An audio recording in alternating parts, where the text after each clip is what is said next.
संपर्कनिक फाउंडेशनचे अध्यक्ष आहे. 16 फेब्रुवारी ते 24 फेब्रुवारी या कालावधीमध्ये डॉक्टर जोगल कॉलेजचे आपण सर्व विद्यार्थी आहात.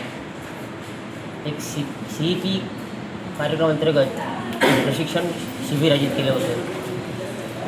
खरं तर 28 मुलांची नावं दिली होती आणि आज काही नवीन चेहरे आम्हाला दिसल्यात.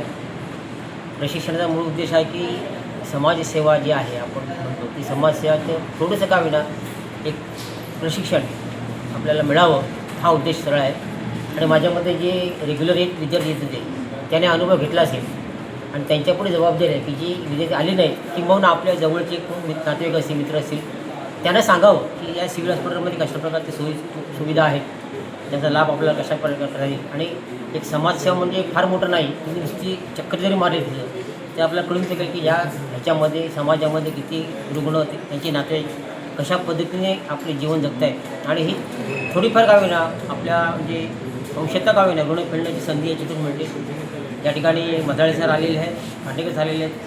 त्यांनी ही 4थी बॅच आहे आणि खूप चांगलं सहकार्य केलेलं. आम्हाला बरं वाटलं की त्यांच्या माध्यमातून आम्ही आपल्याला देऊ शकतो ट्रेनिंग. या ठिकाणी समाजसेवा अधीक्षक रेशम सर आहेत, जागृती मॅडम आहेत आणि नेहा मॅडम आहेत. त्यांनी आपल्याला सहकार्य केलेलं आहे. या ठिकाणी जे जमील खलपे आहेत, तर मी रेशम सरांना विनंती करतो की त्यांनी थोडंसं समाजसेवाच्या संदर्भात आपल्याशी मनोगत व्यक्त करावं.